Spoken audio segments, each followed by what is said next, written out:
My milk crate is destroying the beautiful paint on this e-bike. Let me show you how I'm going to fix that, and a key part of the fix is to use this adjustable VexFlow rod holder. Stay tuned. I noticed the other day when I was mounting my milk crate on the rear rack of my e-bike that it was wearing the paint off the rear rack. Let me show you. This is horrible. Look at this. My beautiful paint job on this e-bike is being destroyed. I'll have to get some touch-up paint to fix this. But how am I going to get everything done without this big milk crate to haul all my stuff? Let's get into the details.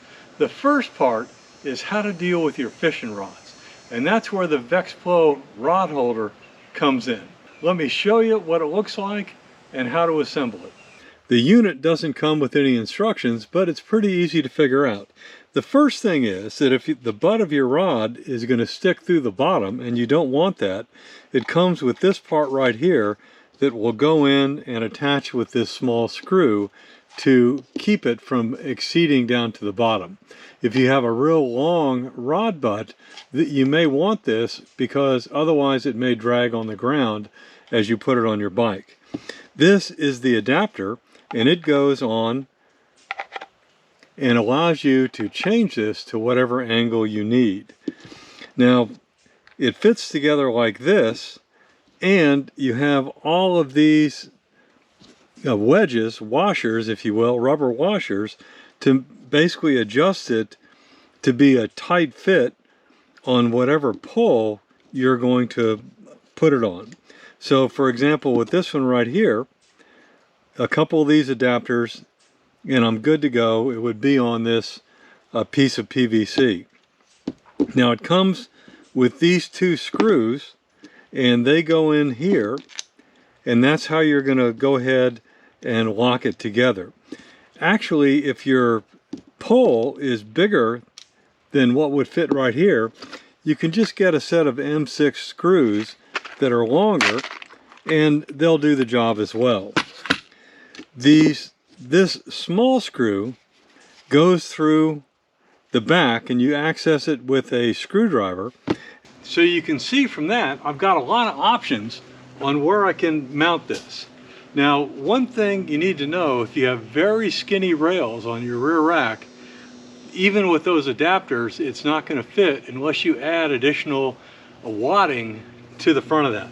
But for me, I think that the best place for this on my bike would be right back here, pointed back at an angle. So then you're going to say, well, how are you going to carry all your stuff? Well, a couple things I've learned over the years is that basically everything I need for surf fishing, I can get into one of these shoulder packs without any problem. I discovered that people just take too much stuff with them when they go fishing. The other option for carrying stuff is you can get a set of saddlebags. You can still mount this to avoid the saddlebags, and these will carry a whole lot of stuff. But I think I've got a better solution on where to mount this, and that's on the front wheel. Well, my front fork is really, really thick, and this is at the extreme end of being compatible with this rod holder. So I've gotten some additional M6 screws that are a little bit bigger, and I'm going to go ahead and use those. Now, the reason that this won't fit by itself is I've chosen to use one of these rubber washers, for lack of a better word, to go ahead and protect my paint. You can get these M6 screws pretty much anywhere. I bought mine off Amazon. I'm going to put a link down below in case you have a thick front fork just like I do. But I want to show you how this is going to work with a tall surf rod, because that's how I primarily use my e-bike. I go freshwater fishing every once in a while, but not as often as I wish I could.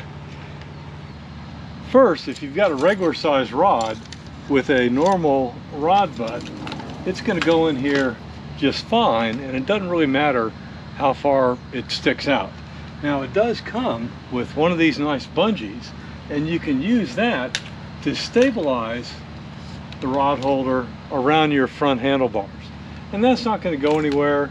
And then as you turn the bike, the rod holder is going to turn with it. But what if you have a big honking surf rod? Look at the butt on this thing. It's huge. Well, let me talk about that.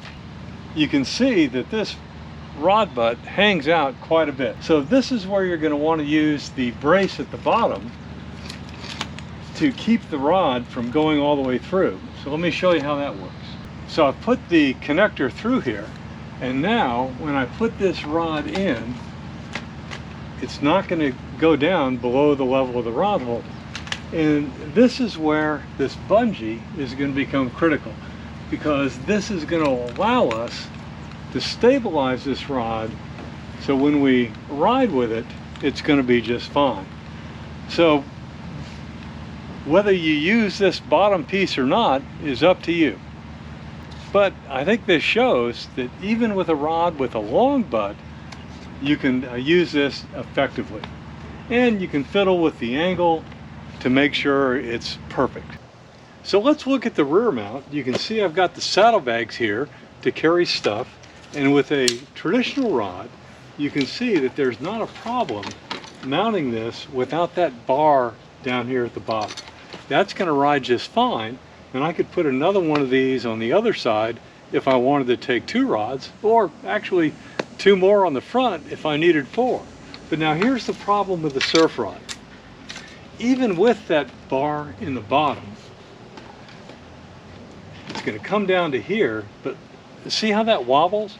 I would think that over time that's going to destroy this clamping mechanism, and that's why for a surf rod it's better to put it in the front, because then all the force is straight up and down and you don't have the same issue. So let me show you what this is going to look like fully rigged up from a surf fishing day. Here we are. This is what it's going to look like totally rigged up for surf fishing with one rod, since I only bought one of these rod holders on Amazon. You can see that the rod is held in there very well between the bungee and sitting on the bar that goes through the bottom of the rod holder.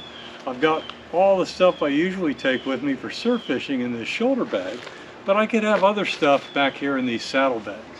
I attached the chair and my rod tubes with an NRS 6-foot strap, and these aren't going to go anywhere.